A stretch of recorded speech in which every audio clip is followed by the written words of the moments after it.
Class 11th के सभी विद्यार्थियों, आपका जो 22 मार्च का प्रश्न पत्र है उसके लिए आज अपन भूगोल का पेपर देखेंगे और पूरा पेपर का सॉल्यूशन दूंगा आपको, बढ़िया से कंप्लीट करेगा आप तो। चलिए तो देर किस बात की, फटाफट से शुरू करते हैं। निम्नलिखित में से किस विद्वान ने भूगोल शब्द का प्रयोग किया? इरेटोस्थेनीज ने। जल योजन प्रक्रिया निम्नलिखित पदार्थों में से किसे प्रभावित करती है? लवण को। वायुदाब मापने का जो यंत्र है वो है बैरोमीटर। ठीक है। जैव विविधता का जो संरक्षण है वो निम्न में से किसके लिए महत्वपूर्ण है? सभी जीवधारियों के लिए। डोडा बेटी चोटी निम्नलिखित में से कौन सी पहाड़ी श्रृंखला में स्थित है? नल्ला माला। दीपी पठार है, यहाँ पर है रिक्त स्थान। भूतल का वहाँ बिंदु जो भूकंप के उद्गार केंद्र के समीप तक होता है उसे अभिकेंद्र कहते हैं। दूसरे में भूदृश्य जाएगा, तीसरे का आपका प्रशांत महासागर, विदेशज, और सातवां और श्रीलंका और मालदीव भारत के पड़ोसी देश आ जाएंगे। बढ़िया से कंप्लीट करो। चलिए आगे बढ़ते हैं। पृथ्वी का घनत्व का आपको मिलान करना है। 5.5 ग्राम प्रति घन सेंटीमीटर। नदी के द्वारा बने घुमाव का हो जाएगा विसर्प। सूर्य ताप का जाएगा आने वाला सौर विकिरण। बढ़िया से कंप्लीट करो आप तो, बिल्कुल नो टेंशन होकर। मैं आपके साथ हूँ, कंधे से कंधा मिलाकर पढ़ेंगे। देखिए मेहनत तो करना पड़ेगा, सीधी सी बात है। एक पेपर में कुछ नहीं होने वाला है, 4 पेपर जो मैंने शुरुआत में आपको बताया उनको आपको कंप्लीट करना पड़ेगा, है ना। चलिए अच्छे से समझो। देखो धैर्य जो बनाकर रखेगा बच्चा, धीरज रखेगा, वो हमेशा जीवन में आगे बढ़ेगा। अभी जो स्किप कर रहे हैं बार बार जल्दबाजी, उनका कुछ भी होने जाने वाला नहीं है, इसलिए आप तो आराम से पढ़ो ना। देखिए चौथा क्या है? कृषि जैव विविधता, फसलों की विविधता।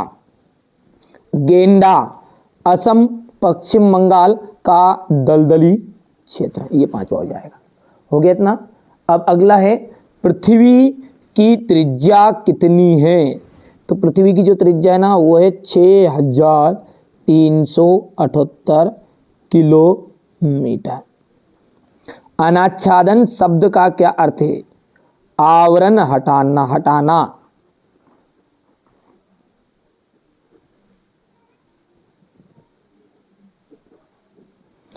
शीत वर्ताग्र के साथ किस प्रकार के मेघ बनते हैं?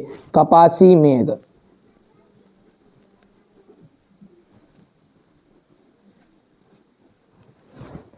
समान भौतिक लक्षणों वाले जीवों के समूह को हम क्या कहते हैं? प्रजाति कहा जाता है। क्या कहा जाता है? प्रजाति।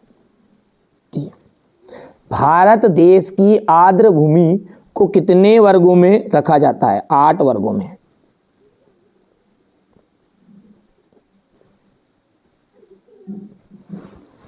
हो गया था। अब अगला है जो है वो सत्य असत्य। देखिए पृथ्वी के धरातल की गहराई बढ़ने के साथ साथ तापमान और दबाव भी कम हो जाता है। क्या?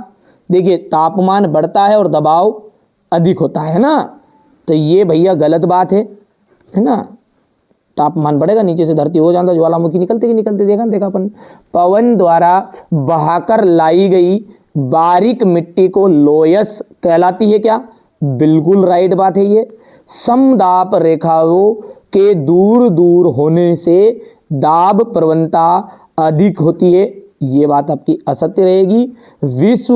भारत जो विश्व के कुल स्थलीय धरातल का 2.4% भाग रखता है, ये आपका एकदम राइट रहेगा। भारत की उत्तरीय सीमा पर हिमालय पर्वत स्थित है, ये राइट रहेगा।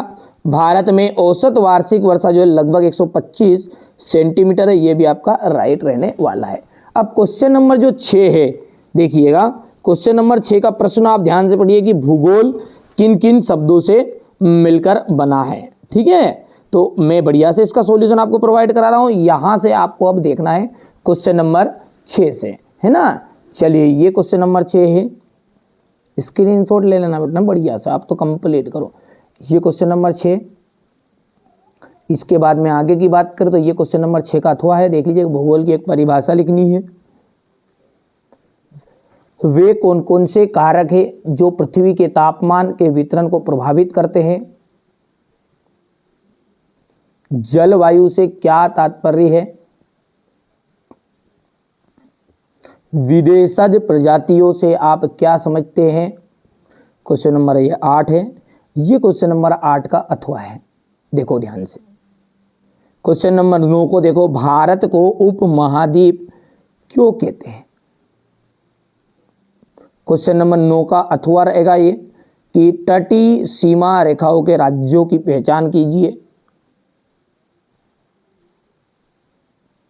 इसके बाद में क्वेश्चन नंबर 10 है आपका कि पश्चिमी घाट की कोई 2 विशेषताएं कम लिखिएगा। आराम से याद कर लोगे ना, बिल्कुल सिंपल लैंग्वेज में ये हिमालय के 3 प्रमुख नदी तंत्रों के नाम लिखिए। ठीक है, आप तो बढ़िया से करो। मेरी जवाबदारी है ना, जिन बच्चों ने मुझे 10th क्लास में देखा था, है ना, 10th क्लास में बहुत सारे बच्चे ऐसे, क्यों जब आप 11th में हो, 10th क्लास में मेरे द्वारा बताए गए तो 80-90% जरूर बनी होगी, ये गारंटी है। तो इस साल भी आपकी बनवाएंगे, बढ़िया से आप तो मेहनत करो, है ना। नदी द्रोणी और जल संभर में अंतर है।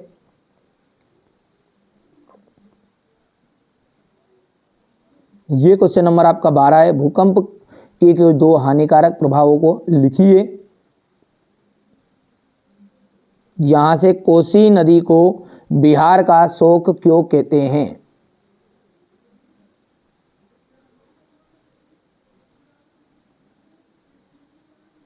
ये क्वेश्चन नंबर आपका 13 है।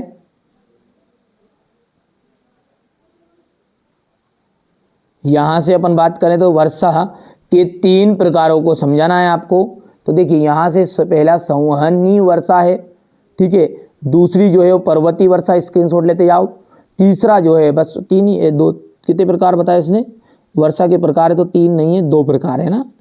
तीनों प्रकारों में से 2 प्रकार आपको लिखने हैं। अच्छा, एक बच्चों ने क्या स्क्रीनशॉट में ले नहीं पाए, मतलब वो PDF बनाई, जब कोई दिक्कत नहीं, आप कर लेना उसको, है ना, तीसरी वर्षा का प्रकार को। यहाँ पर देखिए, महाद्वीपीय शेल्फ का निर्माण कैसे हुआ, इसकी कोई 3 विशेषताएं बताइए। क्वेश्चन नंबर 14 का अथवा देख लीजिएगा ध्यान से आप, तो ये थोड़ा सा छोटा करना पड़ेगा। कैसे? ये आराम से करो, बिल्कुल शांति से ना, है ना भैया। ये क्वेश्चन नंबर आपका 15 है, ये ध्यान से देखो। क्वेश्चन नंबर ये 15 का अथवा है। यहाँ पर देखिए, थोड़ा सा बच्चों ने गलती क्या कर दी कि ये PDF बनाते समय ये ले लिया, देखो इसका अथवा नहीं लिया, है ना। तो ये पूरा उत्तर नहीं है यार, इसके लिए माफ़ी चाहूँगा, है ना। ये क्वेश्चन नंबर 16 है, इसको करना आप, है ना। कोई से उत्तर ऐसे कि एक आधा उत्तर का गड़बड़ कर दिया उन्होंने, तो ठीक है। तो इसको 2 हिस्सों में लो आप। ये यहाँ से इतना गया है, 4 बहुत है, बस 4 भी करोगे तो कंप्लीट हो जाएगा। 5वां सूखा और भूस्खलन है। छठा,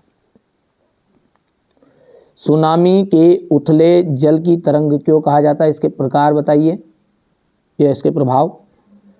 क्वेश्चन नंबर 17 को ध्यान से देखना है आपको। ये रहा क्वेश्चन नंबर 17, बढ़िया से मैं कहूँ जब स्क्रीनशॉट लो शांति से ना, देखो।